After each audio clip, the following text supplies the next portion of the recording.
Hi, hello friends, welcome to Family Life Capture channel. எல்லாரும் எப்படி இருக்கீங்க? நல்லா இருக்கீங்களா? I'm so fine and cool. Today வந்து பார்த்தீங்கன்னா டே 73 எனக்கு சூப்பராக ஃபேண்டாஸ்டிக்காக ஸ்டார்ட் ஆயிடுச்சு. உங்கள் எல்லாருக்கும் எப்படி போயிட்டு நல்லா போயிட்டு இருக்கும்னு நினைக்கிறேன். அண்ட் உங்களோட ஒர்க் அவுட் அண்ட் டயட்லாம் கரெக்டாக ஃபாலோ பண்ணுறீங்களா? தயவுசெய்து கரெக்டாக மட்டும் ஃபாலோ பண்ணுங்கள். கண்டிப்பாக எண்ட் ஆஃப் த டே சூப்பரான எஃபெக்டிவான ரிசல்ட் கண்டிப்பாக பார்க்கலாம். சரிங்களா? ஓகே டியர் ஃப்ரெண்ட்ஸ், இந்த வீடியோ பிடிச்சிருந்துச்சுன்னா லைக் பண்ணுங்கள், ஷேர் பண்ணுங்கள், மறக்காமல் சப்ஸ்கிரைப் பண்ணிக்கிங்க, பக்கத்தில் இருக்க பெல் ஐக்கானை கிளிக் பண்ணிக்கிங்க. பேக்ரவுண்டில் எதுவும் நாய்ஸஸ் கிடைச்சுன்னா தப்பாக எடுத்துக்காதீங்க, குழந்தைங்க முடிச்சுட்டு இருக்காங்க. டுடே வந்து பார்த்தீங்க அப்படின்னா ஒரு லைவ் அண்ட் வந்து அந்த டயப்பர் பற்றி வீடியோஸ் போட்டிருந்தேன். அந்த 2 வீடியோவும் இந்த வீடியோ பார்க்கறதுக்கு முன்னாடி அந்த 2 வீடியோவும் பாருங்கள். அந்த வீடியோவுக்கு கொஞ்சம் சப்போர்ட் பண்ணுங்கள். அந்த டயப்பர் வந்து யாராவது ஒரு நல்ல பீப்புள்ஸ் கையில் கிடைக்கிறதுக்கு ஹெல்ப் பண்ணுங்கள். ஓகேவா? திருப்பி அதை பற்றி பேசிகிட்டு இருக்கேன்னு நினைக்காதீங்க. ப்ளீஸ் சப்போர்ட் பண்ணுங்கள். ஓகே, 2 முக்கியமான கமெண்ட்டுக்கு ரிப்ளை இருக்குது. சரிங்களா? அந்த 2 கமெண்ட்டில் ஒரு கமெண்ட் லைவ் பற்றி கேட்டிருக்காங்க. ஒரு கமெண்ட் வந்து பார்த்தீங்க அப்படின்னா ரொம்ப முக்கியமான கமெண்ட். அந்த கமெண்ட் வந்து எல்லாருக்கும் காமனாக வர விஷயங்கள் தான். ஆக்சுவலி இந்த வீக் அதுக்காக தான் நான் ஒர்க் பண்ணிகிட்ருக்கேன். வீடியோஸ் எல்லாமே கொஞ்சம் டிலே ஆகி கிடைக்கும். நீங்களே பார்த்துருப்பீங்கன்னு நினைக்கிறேன். ரொம்ப டிலே ஆகி கிடைக்கும். ரீசன் வந்து நிறையா இருக்குது. உங்கள் கூடயே சேர்ந்து நான் ட்ராவல் பண்ணலாம் அப்படின்னு ஒரு பிளானிங்கில் வந்து இருக்கேன். நீங்கள் போகிற வழியிலேயே போய் உங்களை எப்படி பாசிட்டிவாக கொண்டு வரணுங்கிற ஒரு பெரிய பிளானிங்கே இருக்குது. ஒன்றும் ஒரி பண்ணாதீங்க. சரிங்களா? நிறைய பேர் ஃபேமிலியில் வீட்டில் இருக்கவங்களுக்கு உடம்பு முடியலன்னு சொல்லியிருக்கீங்க. நான் கடவுள்கிட்ட உங்களுக்காக பிரார்த்தனை பண்ணிக்கிறேன். கண்டிப்பாக அவங்க சீக்கிரமாக ரெக்கவர் ஆகி வந்துடுவாங்க. சரிங்களா? ஒன்றும் ஒரி பண்ணாதீங்க. நிறைய பேர் வீட்டில் சம் ப்ராப்ளம்ஸ் இருக்குது. உங்களுக்கு மட்டும் இல்லை, எல்லாருக்குமே இருக்குது. சரியா? இதுவும் கடந்து போகும்னு சொல்லிட்டு அடித்து தூக்கிட்டு நெவர் கிவ் அப்னு வாங்க. சரியா? பழைய மாதிரி நாம் எப்போதும் ஹாப்பியாக இருப்போம். அதாவது நான் எப்போ ஹாப்பியாக இருந்தேன் பழைய மாதிரி ஹாப்பியாக இருக்கிறதுக்கு அப்படின்னு நீங்கள் கேட்கலாம். ஒன்றுமே இல்லைங்க. எப்போயாவது ஒரு டைம் ஹாப்பியாக இருந்திருப்பீங்களே, கண்டிப்பாக லைஃப்பில் எல்லாருமே இருந்திருப்பாங்க. எனக்கு எப்போயாவது நெகட்டிவ் தாட்ஸ் வந்துச்சு அப்படின்னா என் லைஃப்பில் நடந்த ஹாப்பி மூமெண்ட்ஸ் எல்லாத்தையுமே நினச்சி பார்த்துப்பேன். அதை நினைக்கும் போது என் மைண்டில்ங்கிறத விட முகத்தில் ஒரு சின்ன ஸ்மைல் வரும். அந்த சிரிப்பு அப்பப்போ என் ஹஸ்பண்டே கேட்பார், திடீர்னு என்னை பார்க்கும்போது என்ன சிரிக்கிற, என்ன நினச்சி சிரிக்கிற அப்படின்னு என்கிட்ட வந்து கேட்பார். அதுக்கு என்னால் பதிலே வந்து பார்த்தீங்கன்னா சொல்ல முடியாது. ஏன்னா எப்பயோ நடந்த ஒரு சின்ன ஹாப்பி மூமெண்ட்டை நினச்சி பார்ப்பேன். அதை நினச்சி தான் நான் சிரிச்சிருப்பேன். அதை டக்குன்னு என்னால் சொல்லவும் முடியாது.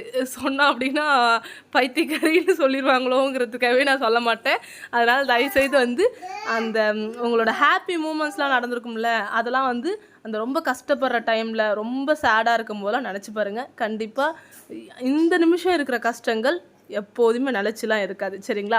ஓகே, இந்த வீடியோவில் வந்து பார்த்திங்கன்னா ரொம்ப முக்கியமாக அவங்க ரொம்ப ஃபீல் பண்ணி பேசியிருக்காங்க. எனக்கே ரொம்ப கஷ்டமாக இருந்துச்சு இந்த வீடியோ. அதனால தான் இம்மிடியட்டாக நான் டுடே நைட் கண்டிப்பாக அப்லோட் பண்ணுவேன். அவங்களுக்கு வந்து அந்த இடத்துல ரிப்ளை பண்ணேன். ஓகே, எல்லாருமே காமனாக கேட்டுட்டு இருக்க ஒரு கமெண்ட் என்னன்னு வந்து பார்த்தீங்கன்னா, லைவ் டைம் எப்போது சொல்கிறீங்க? என்னால் லைவ் வந்து ஒன்று கூட வர முடியல அப்படின்னு சொல்லிட்டு அனிஃபர் சிஸ்டர் ரொம்ப ஃபீல் பண்ணியிருந்தீங்க. ஒன்றும் இல்லை, நீங்கள் பேபியை வச்சு பார்த்துட்ருக்கீங்க, உங்களோட ஃபேமிலியும் பார்க்கணும், நிறையா ஒர்க்ஸ் இருக்கும். சரியா? ஒன்றும் ஃபீல் பண்ணாதீங்க. நீங்கள் எல்லாருமே லைவுக்கு வரணுங்கிறது தான் என்னோடய ஆசை. அண்ட் நிறைய ஷார்ட்ஸோட கமெண்ட்லலாம் வந்து நிறைய பேர் வந்து கேட்குறீங்க. எனக்கே ரொம்ப கஷ்டமாக தான் இருக்குது. சாரி, ஃபர்ஸ்ட் ஆஃப் ஆல் என்னோடய சைட்லேயும் மிஸ்டேக் இருக்குது. ஃபஸ்ட்டு நான் சாரி கேட்டுக்கிறேன் உங்கள் எல்லாருக்கிட்டையும். என்னை பொறுத்த வரைக்கும் நான் வந்து இந்த டைம் ஓகேவாக இருக்கும்னு சொல்கிறத விட நான் எப்போதுமே என்னோடய ஒர்க்ஸ் எல்லாத்தையுமே கம்ப்ளீட் பண்ணிவிட்டு மோஸ்ட்லி பேபிஸை தூங்க வைக்கலாம் ட்ரை பண்ணுவேன். அதெல்லாம் பண்ணி முடிச்சுட்டு தான் லைவுக்கு பிளான் பண்ணுறதே. அதெல்லாம் வேணாம். நம்மளுக்கு என்ன ஒர்க்காக இருந்தாலும் சரி, நீங்கள் ஒரு டைம் ஃபிக்ஸ் பண்ணி சொல்லுங்கள். உங்களோட ஒர்க் எல்லாத்தையுமே கம்ப்ளீட் பண்ணி, என்னை விட உங்களோட ஒர்க் தான் முக்கியம். ஏன்னா மோஸ்ட்லி ஓரளவுக்கு 3 பேர் இருக்கிறனால வீட்டில் இருக்கிற வேலையெல்லாம் வந்து சம்டைம்ஸ் நான் போஸ்ட்போன் பண்ணிட்டுலாம் கூட வீடியோவுக்கு டைம் ஸ்பெண்ட் பண்ணுவேன். அதனால் எனக்கு அதெல்லாம் ப்ராப்ளமே இல்லை. அது எந்த இஷ்யூவும் எனக்கு ஆகாதுன்னு வச்சுக்கிங்களேன். பட் உங்களுக்கு அப்படி இல்லை. உங்களோட வேலையெல்லாம் போட்டுட்டு நீங்கள் வந்து லைவ் பார்க்குறதுங்கிறது சரிப்பட்டு வராது. நீங்கள் உங்களுக்கு எல்லா ஒர்க்குமே முடிச்சுட்டு இந்த டைம் வந்து எனக்கு கரெக்டாக இருக்கும், நான் இந்த டைமில் வெளியில் போக மாட்டேன், இந்த டைமில் நான் ஃப்ரீயாக இருப்பேன் அப்படின்னு சொல்லிட்டு ஒரு டைம் நீங்களே சூஸ் பண்ணி சொல்லுங்கள். அந்த டைமில் ரெகுலராக நம்ம வந்து நம்மளோட லைவ் டைமாக வச்சுக்க பார்க்கலாம். ஆனால் எனி டைம் அந்த டைமில் நீங்கள் ஃப்ரீயாக இருக்கும். சரிங்களா? அதாவது டெய்லியும் கிடையாது. இந்த டேயில் ஒரு நாளே நான் கேட்டுருவேன். சரிங்களா? நாளே இந்த டைம் இன்றைக்கி வந்து லைவ் போடலாமா அப்படின்னு கேட்டுருவேன். பட் டைம் மட்டும் கொஞ்சம் ஃபிக்ஸ் பண்ணி நீங்களே சொல்லிவிடுங்களேன் ப்ளீஸ். நான் சொன்னேன் அப்படின்னா கண்டிப்பாக எனக்கு எந்த டிஸ்டர்பன்ஸும் இல்லாத டைமில் தான் சொல்லுவேன். சரிங்களா. இந்த வேலையெல்லாம் முடிச்சுட்டு தான் நான் லைவ் போடுறதே, ஓப்பனாக சொல்லணும். ஈவினிங்லாம் டுடே ஈவினிங்லாம் எல்லா வேலையும் முடிச்சிட்டேன். அதனால தான் ஈவினிங் ஷார்ட்ஸு எல்லா வீடியோஸுமே ஈவினிங் போல் போட்டேன். ஓப்பனாகவே நான் சொல்கிறேன்.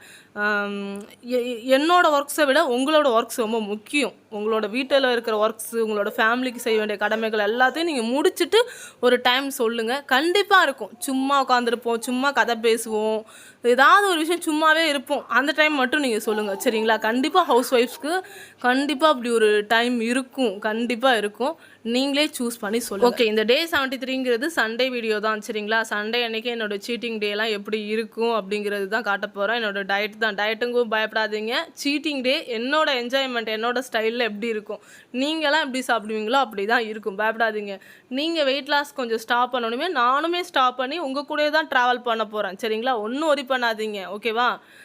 டுடே அந்த கமெண்ட் வந்து பார்த்துலாங்க. கமலா ஸ்ரீ சாய் சிஸ்டர் கமெண்ட் பண்ணியிருக்காங்க. சிஸ்டர், எனக்காக மறுபடியும் ஒரு வெயிட் லாஸ் போடுங்க சிஸ்டர் ப்ளீஸ். நான் உங்கள் வீடியோ எல்லாமே பார்க்குறேன், ஆனால் என்னால் கடைப்பிடிக்க முடியல. நைட் 8 மணி டு 9 மணிக்கு எல்லாம் திரும்பவும் சாப்பிட்றேன். எனக்கு எப்படி என்னன்னு எனக்கு ஒன்றுமே தெரியல சிஸ்டர். ப்ளீஸ் எனக்காக ஒரு வீடியோ. என் காலையில் இருந்து நைட்டு வரைக்கும் என்னெல்லாம் சாப்பிடணும் ப்ளீஸ் சொல்லுங்கள். 10 days ஒர்க் அவுட் பண்ணேன், இப்போ ஸ்டாப் பண்ணிட்டேன். சரி, ஓகே. இந்த கமெண்ட்டு பார்த்தோன்னே எனக்கு ரொம்ப கஷ்டமாயிடுச்சு. இந்த சிஸ்டர் வந்து இப்போ நியூவாக கொஞ்ச நாளாக பார்த்துட்ருக்காங்க நம்ம சேனலை. இவங்க வந்து ரொம்ப இன்ட்ரெஸ்ட்டாக இருக்காங்க வெயிட் லாஸ்க்கு. ஒன்றுமே ஒரி பண்ணாதீங்க சிஸ்டர், உங்களுக்கு ப்ராப்பரான எல்லா கைடுமே பண்ணி கொடுத்துட்றேன், சரிங்களா. ஒன்றும் ஒரி பண்ணாதீங்க. நம்ம சேனலில் வந்து பார்த்திங்கன்னா டயட் வீடியோ 2 பிளேலிஸ்ட்டில் ஆட் பண்ணியிருக்கேன். அதில் எந்த டயட் வீடியோ வேணுமோ ஏதாவது ஒன்று சூஸ் பண்ணி அதை ஃபஸ்ட்டு ஃபாலோ பண்ண ஆரம்பிங்க. தயவுசெய்து இந்த ஸ்டாண்டிங் ஒர்க் அவுட்ஸ் மட்டும் பண்ணுங்கள் ப்ளீஸ், சரிங்களா. இந்த ஸ்டாண்டிங் ஒர்க் அவுட்ஸ் மட்டுமாவது உங்களால் எவ்வளோ கவுண்ட்டில் பண்ண முடியுமோ, ஸ்டொமக் ஆப்ஸில் தான் எந்த பெயினும் இல்லை அப்படின்னா எவ்வளோ கவுண்ட் வரை பண்ண முடியுமோ, 50க்குள்ளே இருக்கணும், 50க்கு மேலே போயிடக்கூடாது. 10 days ஃபாலோ பண்ணியிருக்கீங்கன்னு சொல்கிறீங்க. என்ன கவுண்ட்டில் பண்ண முடியுமோ அந்த கவுண்ட்டில் ஃபஸ்ட்டு பண்ணுங்கள். டெய்லி 4 liter ஆஃப் வாட்டர்ஸ் இப்போ தாராளமாக குடிக்கலாம். கொஞ்சம் சம்மர் டைம் ஸ்டார்ட் ஆக ஆரம்பிச்சிருச்சு. பழைய மாதிரி பனிலாம் எதுவும் இல்லை, அதனால் ஒன்றும் பிரச்சனை கிடையாது. 4 liter வாட்டர் கண்டிப்பாக குடிச்சாகணும். 8:30க்குள்ளே பிரேக்ஃபாஸ்ட் கம்ப்ளீட் பண்ணியாகணும். அதாவது மார்னிங் வேக்கப் ஆனதுக்கப்புறம் ஃப்ரெஷ்அப்லாம் ஆகிட்டு ரெஸ்ட் ரூம்லாம் போயிட்டு வந்து நாளையிலேருந்து ஸ்டார்ட் பண்ணுற மாதிரி கவுண்ட் வச்சுக்கோங்க. வெயிட் செக் பண்ணிக்கிங்க, வெயிட்டை நோட் பண்ணி வச்சுக்கிங்க. ஏதாவது ஒரு ஹெல்த் ட்ரிங்க் வந்து குடிச்சிக்கிங்க. குடிச்சிட்டு சரிங்களா, எம்டி ஸ்டொமக்கில் ஒர்க் அவுட் பண்ண வேணாம். குடிச்சிட்டு போய் ஒர்க் அவுட் ஸ்டார்ட் பண்ணுங்கள். ஒர்க் அவுட் கம்ப்ளீட் பண்ணி முடிச்சதுக்கப்புறம் ஃப்ரெஷ்அப் ஆகிட்டு கொஞ்சம் நேரம் கழித்து நான் எல்லா டயட் வீடியோலையுமே போட்டிருப்பேன். டெய்லி வீடியோலலாம் வாட்டர் இன்டேக் எப்படி எடுக்கணும், பிரேக்ஃபாஸ்ட்க்கு முன்னாடி 250 ml, பிரேக்ஃபாஸ்ட்க்கு அப்புறம் 250 ml, சரிங்களா. அப்படி அதை மாதிரி எடுத்துகிட்டு பிரேக்ஃபாஸ்ட் 8:30க்குள்ளே கம்ப்ளீட் பண்ணியிருக்கணும் சிஸ்டர், சரிங்களா. 8:30க்கு கம்ப்ளீட் பண்ணிவிட்டு அதுக்கப்புறம் ஒரு 250 ml வாட்டர் குடிச்சிக்கிங்க. அதுக்கப்புறம் கேப்பில் எப்பப்பெல்லாம் தண்ணி தாக எடுக்குதோ குடிச்சிக்கிங்க. மிடில் மீன்லாம் அந்த டயட் வீடியோலேயே ஆட் பண்ணியிருப்பேன், அதுதான் உங்களுக்கு பெஸ்ட்டாக இருக்கும், ஓகேங்களா. அதே பாருங்கள். லஞ்சு 12 o'clockலாம் எடுத்தாகணும், சரிங்களா. 12 o'clock கண்டிப்பாக சாப்பிட்டாகணும். இடையில உங்களுக்கு எப்போல்லாம் பசிக்குதோ அப்போல்லாம் வந்து ஏதாவது ஃப்ரூட்ஸ் அதை மாதிரி எடுத்துக்கலாம், சரிங்களா. ஃப்ரூட்ஸ் எடுத்துக்குங்க. அதை மாதிரி வாட்டர் கண்டிப்பாக நல்லா வந்து குடிக்கணும். அந்த கேப்லலாம் உங்களுக்கு சொல்கிறீங்க இல்லையா, 8லேருந்து 9 மணிக்கு அப்புறம் நான் போய் சாப்பிட்றேன்னு, அந்த டைம்லலாம் வந்து நல்லா வாட்டர் எடுத்துக்குங்க. அதுக்கப்புறம் கரெக்டாக குயிக்காக வெயிட் லாஸ் ஆகணும்னா 6:30லேருந்து 7 o'clockக்குள்ளே உங்களோட டின்னர் கம்ப்ளீட் பண்ணிவிடுங்க, சரிங்களா. இந்த கேப்பில் 4 liter வாட்டர் மட்டும் குடிங்க. அந்த 8 to 9 o'clockக்குள்ளே எதுவுமே இன்டேக் எடுக்க மாட்டீங்க, ஓகேங்களா. டுடே என்னோட சண்டே சீட்டிங் டே எப்படி போச்சுன்னு பார்க்கலாம் வாங்க. அண்ட் சிஸ்டர், உங்களுக்கு வேறு ஏதாவது டவுட் இருந்துச்சு அப்படின்னா கமெண்ட் செக்ஷனில் கமெண்ட் பண்ணுங்கள். நாளைக்கு வீடியோவில் கண்டிப்பாக ஷேர் பண்ணுறேன், ஓகேங்களா. சண்டே அன்னைக்கு மார்னிங் சீக்கிரமாக வேக்கப் ஆகிட்டு என்னோடய ரொட்டீன் ஒர்க்ஸ்லாம் கம்ப்ளீட் பண்ணிவிட்டு எம்டி ஸ்டொமக்கில் வாட்டர் தான் எப்போதும் எடுத்துகிட்டு ஒர்க் அவுட்லாம் கம்ப்ளீட் பண்ணிவிட்டு சின்ன கிளாஸில் ஸ்ட்ராங்கான டிகாஷன், நான் வந்து ஃபில்டர் காஃபி தான் குடிப்பேன். ஃபில்டர் காஃபி எடுத்துக்கிட்டேன், 3 பிஸ்கெட்ஸ் எடுத்துக்கிட்டேன். இதுதான் நான் மார்னிங்கில் ரொம்ப நாள் ஆகிடுச்சு. இப்போ ஒரு 3 to 4 டேஸாக தான் வந்து காஃபி பிஸ்கெட்லாம் சாப்பிட்றதே. ரொம்ப நாள் ஆகிடுச்சு இந்த காஃபி பிஸ்கெட் சாப்பிட்டு. பிரேக்ஃபாஸ்ட்க்கு வந்து பார்த்திங்கன்னா 2 தோசை ப்ளஸ் வந்து கார சட்னி. இதெல்லாம் பார்த்து ரொம்ப நாள் ஆகிடுச்சு. ஏன் அப்படின்னா நான் சும்மா உங்களுக்கு டயட்டுன்னு அதே போட்டு காமிச்சிட்டு இருந்தேன்னா உங்களுக்கு ரொம்ப ப்ரெஷர் ஆகிடும். நானுமே இதெல்லாம் ஃபாலோ பண்ணுறேங்கிறது தெரியணும் இல்லையா? அடுத்து லஞ்ச் வந்து பார்த்திங்கன்னா எல்லோரும் பார்க்கும்போதே தெரிஞ்சிருக்கும். ஹோட்டலில் தான் வந்து ஆர்டர் பண்ணியிருக்கேன் அப்படின்னு சொல்லிட்டு உங்கள் எல்லாருக்குமே வந்து தெரிஞ்சிருக்கும். ஆமாம், எங்கள் ஏரியாவில் ஹோட்டலுங்கிறத விட மெஸ் அதிகமாக இருக்கும். மெஸ் ஃபுட்டு எனக்கு ரொம்ப பிடிக்கும். என்னோடய ப்ரெக்னென்சி டைமில் ட்வின்ஸ் ப்ரெக்னென்சி டைம்லலாம் 1 மந்த்துக்கு மெஸ்ஸில் தான் நாங்கள் சாப்பிட்டோம். என்னால் வந்து சிசரியன் பண்ணிவிட்டு சமைக்கவே முடியல. மெஸ்ஸுலேருந்து தான் சாப்பாடு எனக்கு வந்துச்சு. இதுவுமே மெஸ்ஸில் ஆர்டர் பண்ணது நான்வெஜ், மட்டன் நான்வெஜ் மெஸ் தான். ஒயிட் ரைஸு ப்ளஸ் வந்து ஒரு 3 ஃப்ரை பண்ண ஃபிஷ்ஷு, கொஞ்சமாக மட்டன் பிரியாணி, குடல் கறி, தலைக்கறி குழம்பு, ரத்த பொரியல், ரசம், தயிர் பச்சடி பிரியாணிக்காக. ஆக்சுவலி இத்தனை ஐட்டமும் வந்து குழந்தைங்கள வச்சுட்டு என்னால் குக் பண்ண முடியாது. மற்ற வெளியில் போகிற இடத்துக்குலலாம் போகும்போது என்னோடய சண்டே விலாக்லேயே பார்த்துருப்பீங்க எந்த அளவுக்கு நான் வந்து பட்ஜெட் பார்ப்பேங்கிறது உங்களுக்கு அதிலே தெரிஞ்சிருக்கும்னு நினைக்கிறேன். இந்த நான்வெஜ் மீல்ஸ் வந்து பார்த்திங்கன்னா பட்ஜெட் ஃப்ரெண்ட்லி அண்ட் வந்து ஹோம் பேக்கிங். அவங்க வீட்லேயே வச்சு மெஸ்ஸில் நடத்திட்டு இருக்காங்க. நம்ம ஹோட்டல் சைட்டில் ப்ரிப்பேர் பண்ணுற மாதிரி இருக்காது. ஃபுட் எல்லாமே வீட்டில் சாப்பிட்ற மாதிரி தான் இருக்கும். எனக்கு ரொம்ப பிடிச்ச மீல்லே நான்வெஜ்லேயே இந்த மட்டன் காம்போ தான் எனக்கு ரொம்ப பிடிக்கும். இதோட ரேட் என்ன இருக்குன்னு சொல்லிட்டு கமெண்ட் செக்ஷனில் கமெண்ட் பண்ணுங்கள். அண்ட் டின்னருக்கு ஈவினிங்க்கு என்ன சாப்பிட்டேங்கிறது சண்டே விலாக்லேயே பார்த்துருப்போம் இல்லையா? நாங்கள் வந்து அவுட் சைடில் தான் சாப்பிட்டோம். அந்த விலாக் பார்க்காதவங்க போய் பாருங்கள், செம என்ஜாய்மெண்ட்டாக இருக்கும். சரி, ஓகே, இந்த வீடியோ பிடிச்சிருந்துச்சுன்னா லைக் பண்ணுங்கள், ஷேர் பண்ணுங்கள். மறக்காமல் கமெண்ட் பாக்ஸில் இந்த மீலோட ரேட்டு எவ்வளோ ஒர்த்தபிள்னு கமெண்ட் பண்ணுங்கள். சப்ஸ்கிரைப் பண்ணிக்கிங்க, பக்கத்தில் இருக்க பெல் ஐக்கானை கிளிக் பண்ணிக்கிங்க. பாய் பாய். நாளைக்கு இன்னொரு தகவலுடன் உங்களே சந்திக்கிறேன். Take care, good night.